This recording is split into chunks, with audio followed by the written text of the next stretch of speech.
Before we start with the content, I would like everybody to look either to the right or to the left and enjoy one last time this great view of this great city. Good.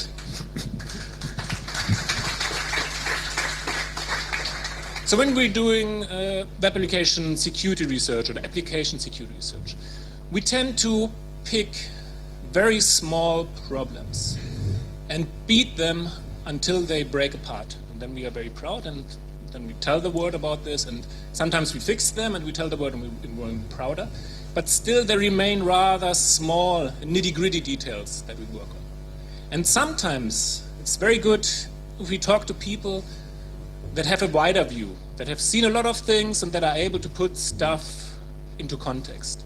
And these are the people that you, in general, like to have something like a closing note of a conference like this. And therefore, I'm very glad that we could convince Professor Gollmann from the Technical University of Hamburg-Harburg, here just in the south, on the wrong side of the River Elbe,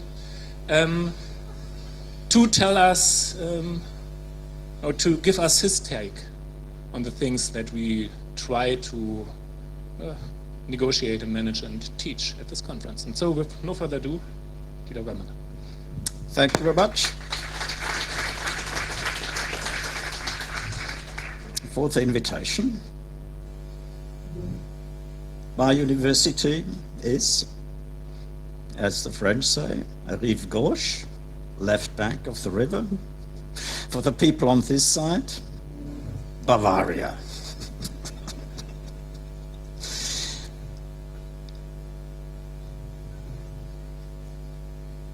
A way of transcribing Martin's introduction.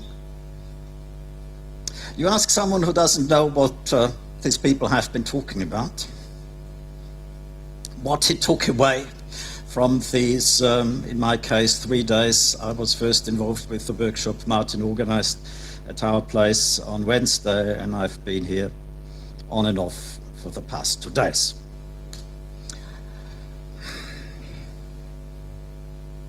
As I'd seen on the previous talks, slide number 2 is, who am I? Where am I coming from? And I also see that you like riddles. This is a very good description of what I've been doing. And it shouldn't be too difficult to crack if your background is in German or English. Most of the words make sense. I've been in this trade as an academic. Once I was at Microsoft Research in Cambridge. I've been trying to understand what's going on in computer security, written a textbook on this topic, and as my Dutch friends told me, you cannot have a talk without an advertisement, so I've made it to edition number 3 of my book, and it's slowly getting deeper into web security, web application security. As a hint to the riddle on the previous slide, which direction to look? I'm one of the co-organizers of NordSec 2013. Putting my Danish hat on, I was once adjunct professor at the IMM at the Technical University of Denmark, and we decided to take the annual Nordic Conference on Secure IT System to La Danemark, Outremer, Greenland. And there are still some places left on the plane. So if you're interested in an interesting conference with interesting speakers, we have David Basin from ETH Zurich as one of the keynote speakers. We have Gilles Barthes as one of the keynote speakers. Join us. That is the link where you'll find more.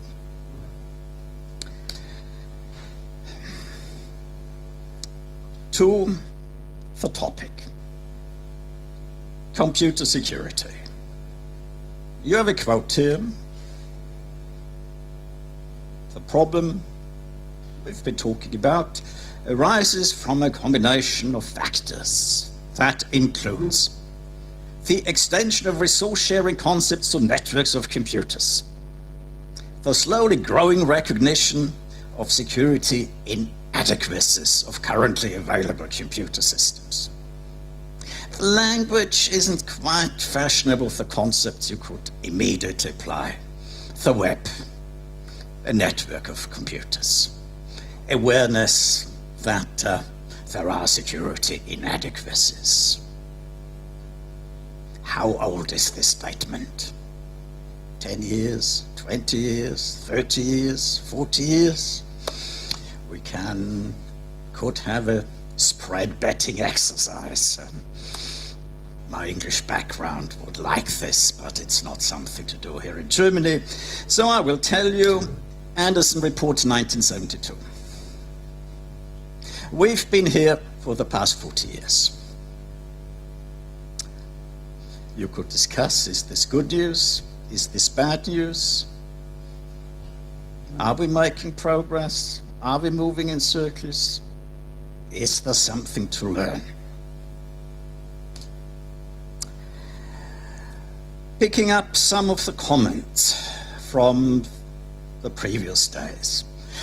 Things are getting much too complex. And the quote here is again from the Anderson Report, the emergence of complex resource-sharing computer systems. The first thesis I want to put forward to you, the problem isn't that the systems are complex. The problem is that we are bad at talking about them.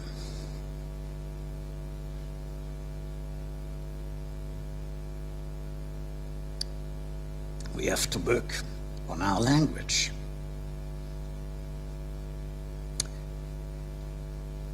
Martin had been asking on Wednesday, or had been saying on Wednesday, the web. I don't know what it means. I'm not the first in security to put up this slide, or this quote. I've seen it years ago from Chuck Flieger, who also is the author of one of the major textbooks in this area. Humpty Dumpty, talking to Alice. The Alice in Wonderland, but that is part 2, Through the Looking Glass.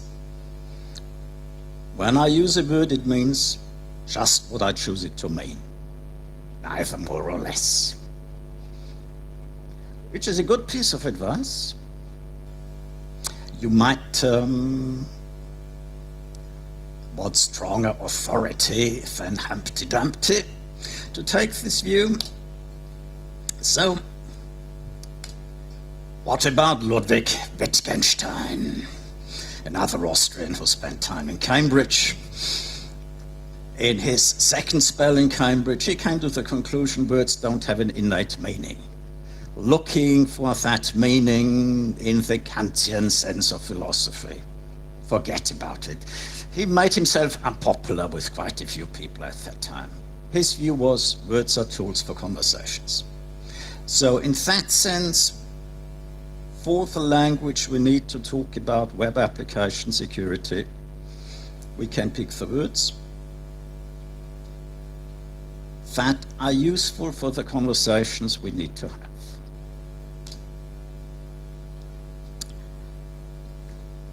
Not 40 years back, Cert Advisory CA 2002 on malicious HTML tags embedded in client web requests.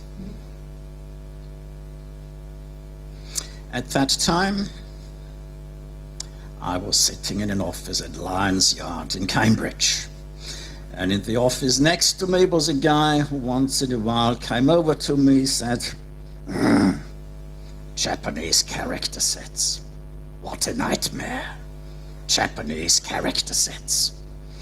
He was working on this Cert Advisory. And if you're interested later, I can tell you why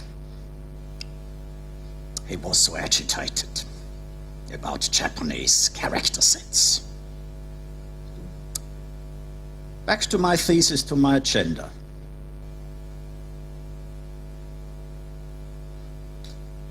is a malicious tag? A tag is a tag. It has no benevolence. It has no malice. Leven in his talk was also mentioning malicious code, and I see it a lot being used. I'll ask my students, if I'm the attacker, if I put on my web page strange code that goes through various contortions to extract the cookie I've just set in your browser, is this malicious? Your browser sending my cookie back to me is a service. It's a feature. It's not an attack. But if my code comes through a different website, yes, it is attack, but it's not then a property of the code whether it's malicious or not. But how it's being used. I'll come back to that. Another quote from the CERT advisory. Because one source is injecting code into pages sent by another source, this vulnerability has also been described as cross-site scripting, at that time still with quotation marks. Now I learned something yesterday. There is cross-site scripting not involving any scripts.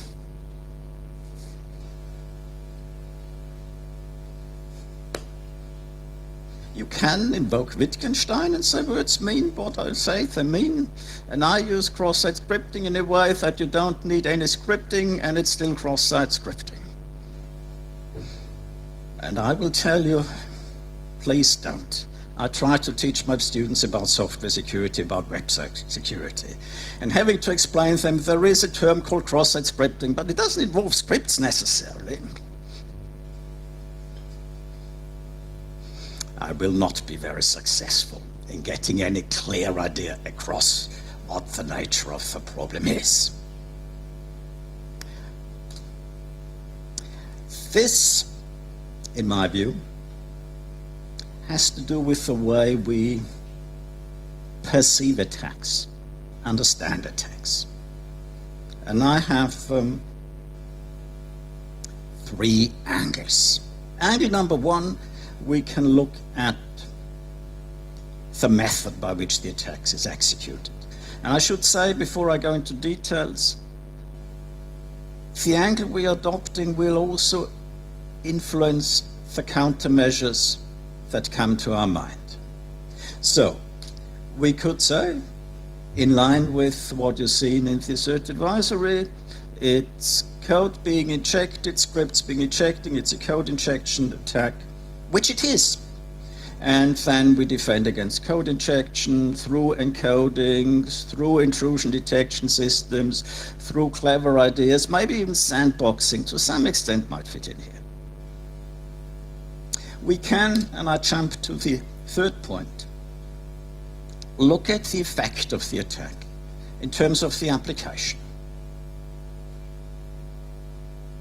Cookie stealing as one of the standard examples for cross-site scripting attacks.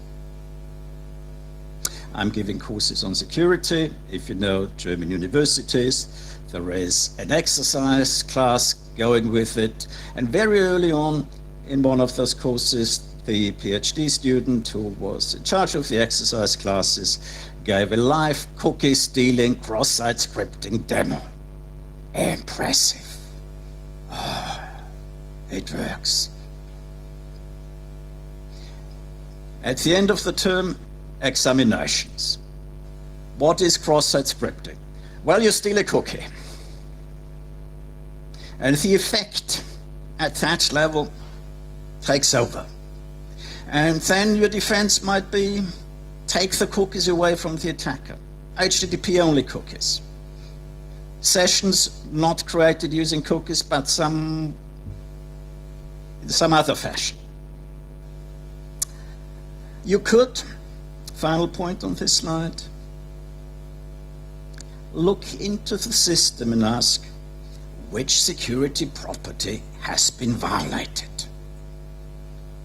And then, when I see cross-site scripting attack, I see an elevation of privilege attack. My script, the attacker script, doesn't run with my access rights. It runs with somebody else's access rights. If I take that view, I'm moving to access control. And that is then my second thesis in this concluding notes. I'd like to look at cross-site scripting as an access control problem and see how far that gets me in understanding the nature, potential countermeasures, or understanding the state of the art. Access control. Who teaches access control of us academics in any of our courses anymore? There is a well-established language dating back, as I'm saying here, definitely 1980s, but quite a few of the very influential papers are from the 1970s. And this language uses terms like principles, subjects, objects, access operations, reference monitor. I might disclose the identity of a reviewer, mine. For a conference, I was looking at a paper and they implemented an enforcer in Android. Why do you invent a new word? It's a reference monitor. It's been around 1970s. No need to fall into the marketing trap and invent new words for old things. So, to remind myself, what are principles? An entity that can be granted access to an object or can make statements affecting access control decisions. The latter point I'd often called delegation. Subjects operate on behalf of principals. Access is based on the principal's names bound to the subject in some unforgeable manner at authentication time. This is a quote from a paper by Mori Gasser. Mori Gasser was a digital research where they had a big effort in distributed system security, access control for distributed systems, late 1990s, early 1990s. Mori Gasser had written a book on computer security, capturing the state of the art at that time, which I think is now available for free on the web because it's no longer in print. That is this well thought through view of the world. If you go into the theoretically considerations of access control of that time, they use terms like a subject speaking for a principal. Those who have been in theoretical security will remember. Those who know Martin Abadi, he was very much involved in this type of work 20, 25 years ago.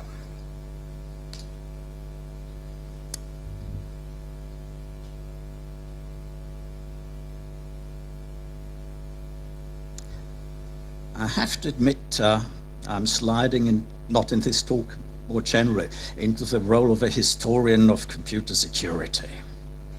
And if I go back in history to where these ideas come from, again, 1970s, 1980s, closed organizations, and quoting Mori Gasser again, principal names had to be globally unique, human readable and memorable, easily and reliably associated with known people. There is a dangerous twist of this. People tend to confuse the instance of a concept with the concept itself. Access control based on user identities does not equal access control.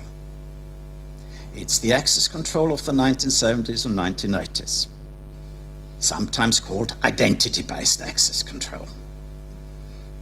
I'd call it user-centric access control. And this is a wonderful world, security-wise. It's so simple. You have one entity. It owns the policy, it sets the policy. It enforces the policy. It owns the resources that need to be protected by the policy. There is no conflict of interest. There is no question, do I trust this other party, whatever trust means. All in-house, all in one. Nice. Now, I have seen it on Wednesday, I've seen it yesterday in this conference. Applications are becoming principles. So I'm not the only one saying we have to think about what's going on in the web in terms of access control concepts. So I'm excited. What are these principles? If we use principles in the established terminology, we don't have to do it, we can invent a new one. If we do so, our policies have to refer to principles. So we have to name them. Access requests have to be authenticated. We have to know for which principle is the subject making the access request speaking for. And we need to set policies. And in that terminology, I say principles need to be authorized to do this and that. How to name an application?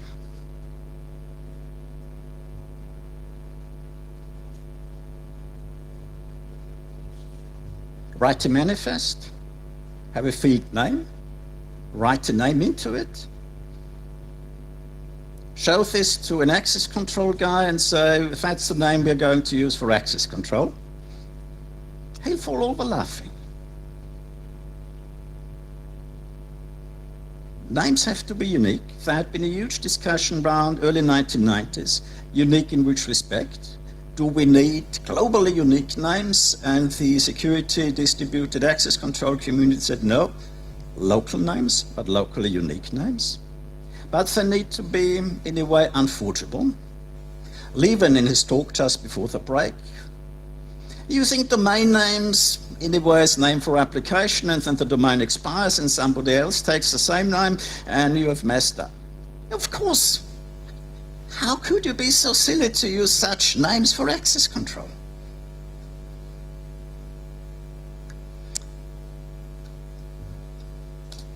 Access requests need to be authenticated. It is this question, which principle is the subject speaking for? I've seen a lot of interest in CSP, which I share. And to me, CSP falls into this category, making statements about this piece of code is allowed to speak for me, this piece of code is not allowed to speak for me. And then setting policies. Of course, which application is allowed to talk to which application, how. So there are ideas around, and to me they all fit into this framework, access control, where applications are principles. That is my view of a very mad world. There is a web server that sends a policy in an HTTP header, be it a pre-flighted course request, be it some CSP header. And the browser then is asked to enforce the policy. My first question, whose interest is reflected in the policy? Because everything that follows will depend on this. Does the policy refer to data the application wants to protect? Or does the policy refer to data the user at the client side wants to protect? Privacy, my cookies, my personal data.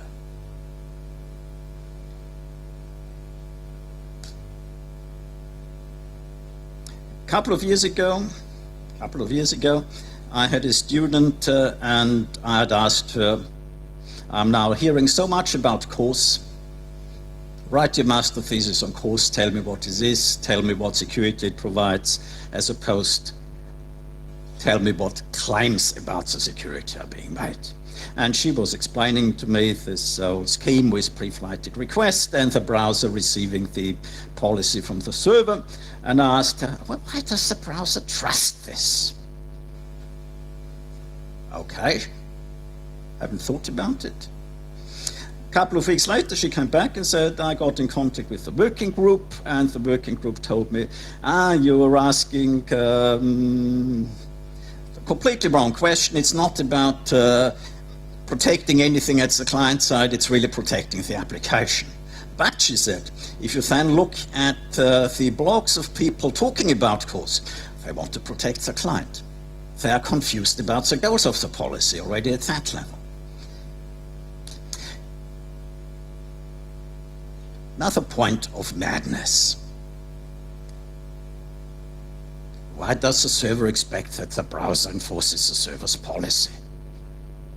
I don't see any good reason, other than saying this is the average user, they won't mess around with the browsers, they are not interested in whatever you call it, jailbreaks, and so on. You might have a better argument if you say it's about enforcing the user's interest, so the user has no interest in screwing himself up. Yes. But if it's about enforcing the server's policy, the application's policy, the interests of the applications, why should I care as a user? These questions will need to be answered. Coming slowly to my end, if applications are the new principles, and I think it's a worthwhile idea to pursue, what are the subjects? And the subject in the old world was in essence a process. A process in this user-centric world running under a user identity. So I'll ask you, the technical expert, what are the units of computation reasonably well isolated, where you can say this unit of computation is running on behalf of an authenticated principle. And I'm not sure that authentication time, which I've copied from Origas's definition, is the right word. That might come from a time when the idea was you log in, authenticate yourself as a person, now a process is created that runs under your user identity. Maybe it has something to do with loading the application, things like that. I'd be interested in your answer.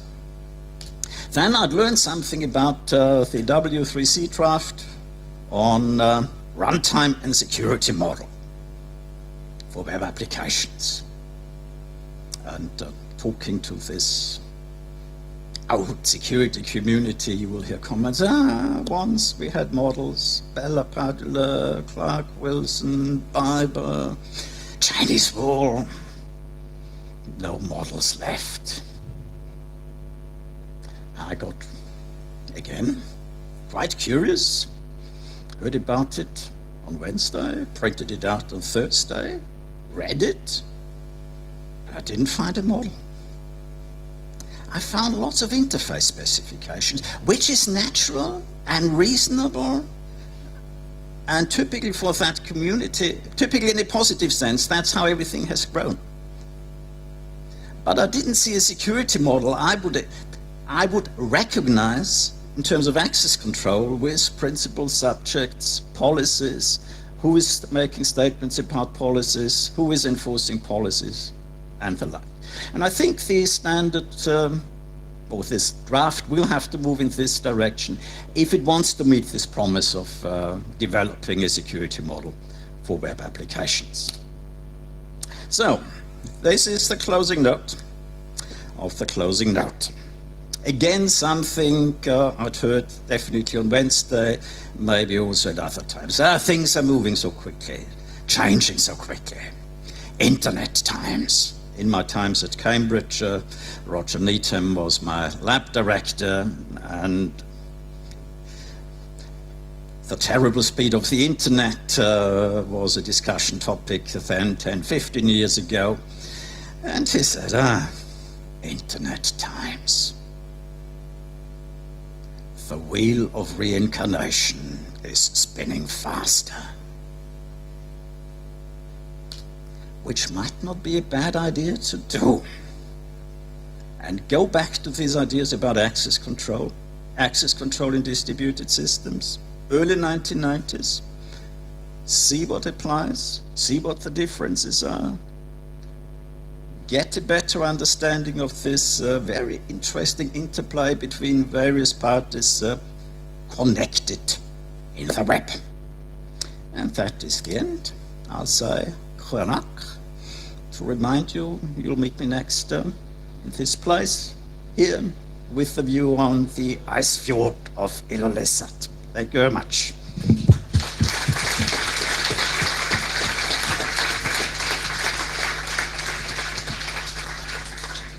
Thank you very much. I think you've gave us all a lot to think about on the way home. But if you don't want to wait until Greenland to ask your questions to Professor Goldman, now would be a good chance. Any questions? Obviously, in the back.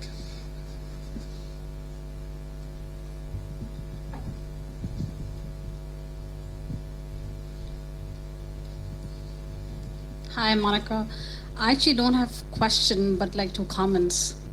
The first one, you're talking about cores, and you said,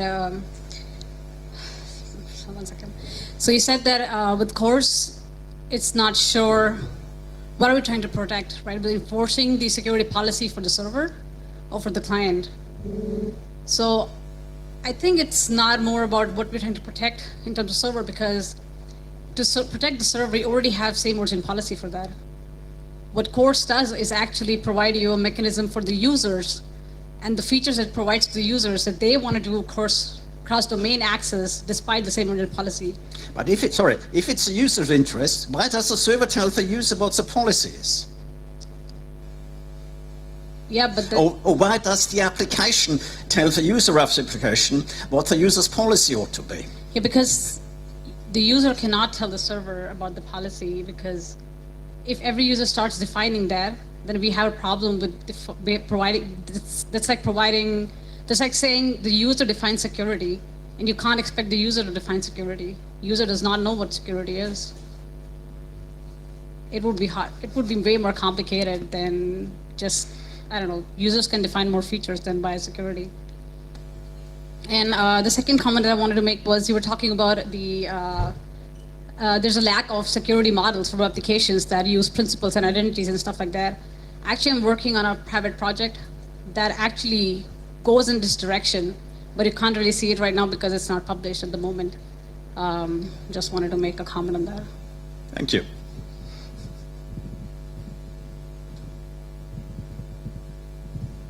So you raised the question why access control policies might not be enforced or defined on client side and enforced there.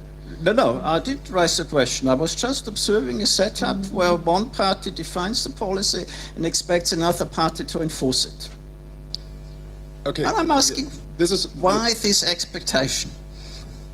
Okay, this is fair enough, but maybe we can see it as the approach to get over the purely client-side policy, which we used to have. It's the same origin policy, which we learned to get over. And maybe the approach to have not a static policy, but instead dynamic policies that are redefinable only on server side. But there is, no doubt, a conflict of interest, so I completely agree with this.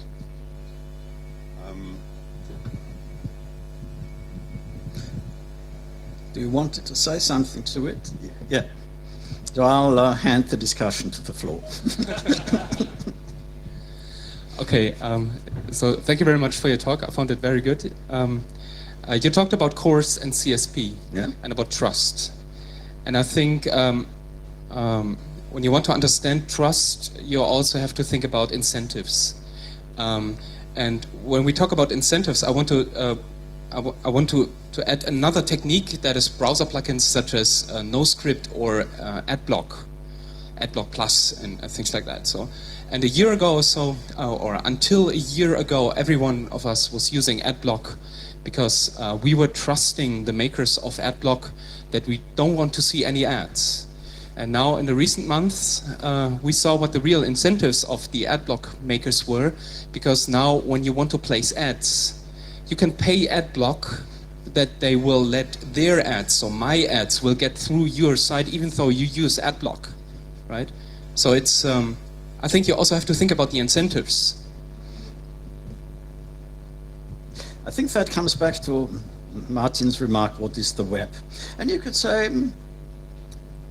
it's a commercial infrastructure. It has nothing to do with technology. It has to do with various players offering services, advertisements, having interesting revenue models. I had a seminar course on internet auctions for my students, so they get a feeling for what is going on in the background, which if you only talk about security protocols and encryption, access control, never turns up. This is this business layer of the web. Here speaks the business layer of the web. Boris. Thank you very much for your talk. Please let me come back to Wittgenstein. What is an application? Is an application the code running on the server? Is the application the code, the JavaScript code running in the browser? Is it both? And when it is both, it is maybe reasonable that the server tries to enforce the policy on the browser. No, the policy is always enforced. In that setup, the policy is enforced in the browser. The server can state it, but doesn't enforce it. But the server could, of course, also try to enforce some. This was my meaning of twice. Yeah. Okay. Yeah, but maybe the application is the complete system with the server and the client-based code. I agree that it will be a non-trivial task to decide what do we mean by application, and conjoint with that, how do we then name applications? It seems to me that as a community we have taken the intellectual shortcut and said, okay, applications are hosted on hosts, and hosts have host names, and so we use host names to name our applications. And it works, sort of, until it breaks. I think this is a fantastic last word. Oh, no, there's a fantastic last word. So in the context of trying to define what an application is, wouldn't it make more sense to focus on, and in the context of distributed applications, wouldn't it make more sense to define an application as being a separate component based on where that code resides? So the code that resides in the browser is, for all intents and purposes, a separate application than the code that resides on the server, and that those communication boundaries define how you name the individual components of the application and where you define those trust boundaries and where you enforce those policies. You could try.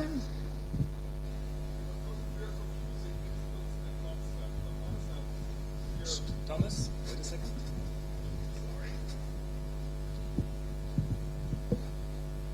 I can't resist, but the instance concept confusion that's occurring here is we're having two conversations that overlap. The first one is, how can we, in a clean way, think about the terrible mess that the web security model is?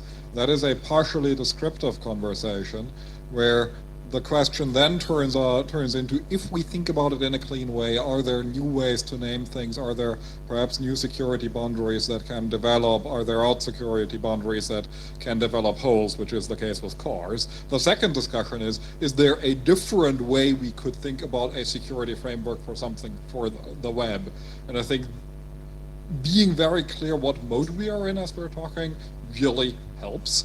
And I think that the comment about a lot of the conversation in cases like course being terribly confused about how, terribly confused between the normative and the descriptive, and terribly confused about what actually is going on is spot on. And I actually agree that the security model and execution context spec is not a security model. One additional point there, identifiers, we are seeing a lot of playing around with the origins concept and with naming, and we've seen that over the past about 5 years. Chrome extensions are an example where key material starts to serve, public keys start to serve as an origin equivalent. We're seeing something similar being thought about in the app URI scheme. There's thinking about extending actually the HTTP URI scheme, trying to keep the naming framework but build something else. So that is actually an area of active development where it is then interesting to look at a cleaner representation of the various entities we're dealing with, the boundaries between them, and then perhaps a good opportunity to do something interesting with naming. But just changing naming ain't gonna change anything. You need to really have the clean descriptive model, and we don't have that. And to add to that, public keys as principles, you'll find in the early 1990s in the discussion of access control and rising an interesting confusion of is public keys then subjects or principles, which I don't think was ever properly resolved.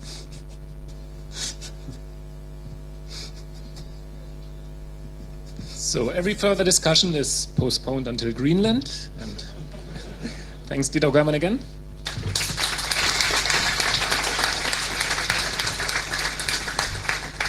Now I would like to get Dirk up front for the closing ceremony.